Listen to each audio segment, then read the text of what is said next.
Hey there folks, Jason here again, and hope you guys are having a good weekend. It's Sunday night, and I wanted to do the second and final part of my review of Warlord Games Hail Caesar Imperial Roman Testudo model. So if you remember, if you saw the first video, I encourage you to watch it.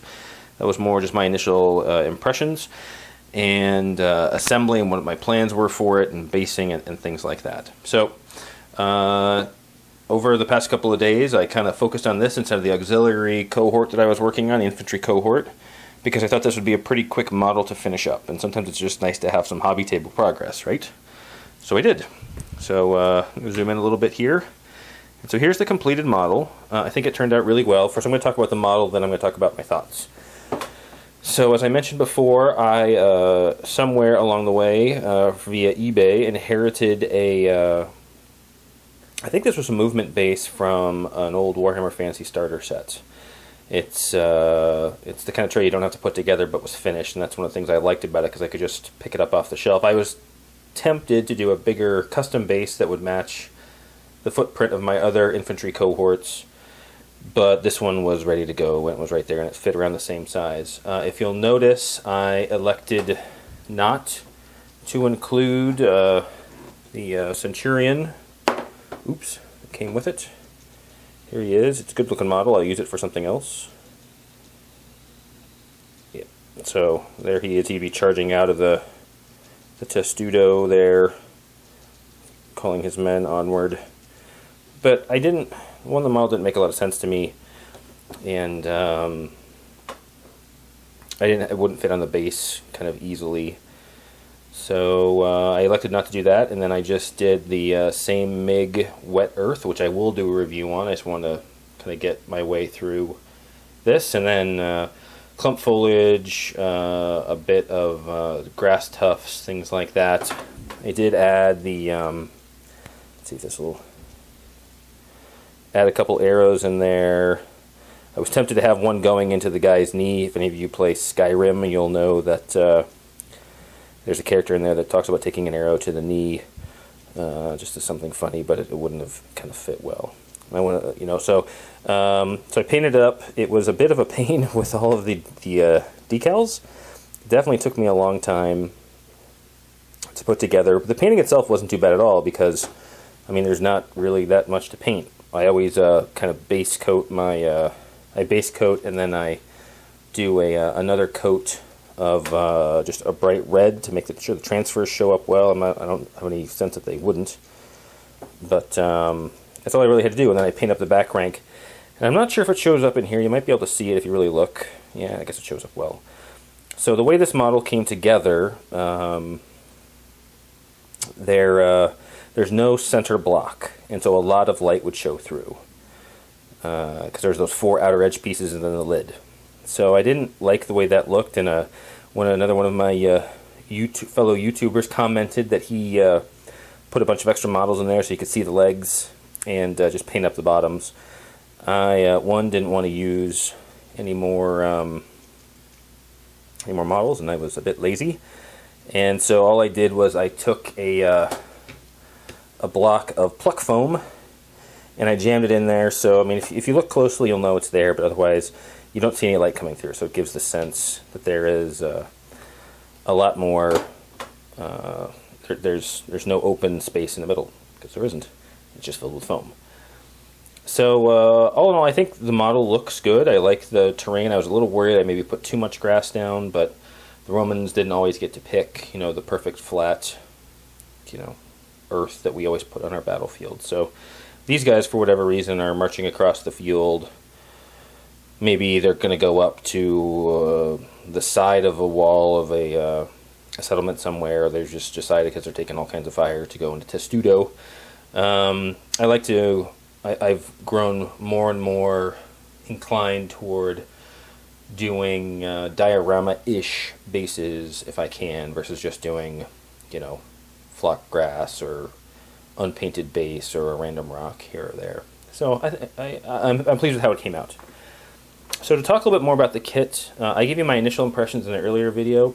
The more I got into it, there were more imperfections than I thought in the resin cast. A lot of bubbles or really weird mold lines in places. It wasn't anything terrible. It just didn't... There was more than I thought. But working with resin for long enough now, I've kind of come to expect it. The other weird thing that I found was the top to fit on. Wasn't really a clear glue place for it to go. So right now it's kind of glued onto one Centurion's head in the front and one upraised arm, so you can see it. So the camera's gonna help me out here. Yeah, so I think it's this Centurion here. The very tippy top of his helmet's touching this, and there's a bit of a bow in it that I couldn't get out. So that's where it's holding it on the front, and then in the back, this Centurion's arm right there, you can see it right back there. Those are the only glue points that are keeping it down. So there you can see there's a good shot. So you see in the kind of the center of where the shields would be, there's a drop down where if you had a big resin block or something, it would glue onto very nicely. That wasn't included in the kit. And I'm not sure if this is an older version of the kit or a newer version of the kit.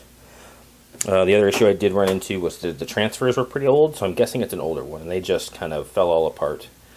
And you need 3, 6, 18, 28, 34 transfers. So I essentially had to raid one of my other Centurion, or my Legionary kits, and take all of the transfers from that. Fortunately, give you a bunch of extra ones there, and use newer transfers. That's not a major quibble.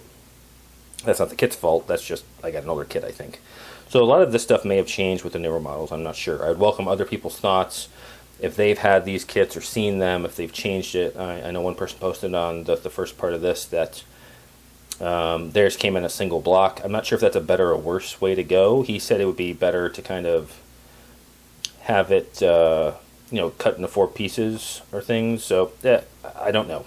Ultimately, this one came together. I think it looks good on the table.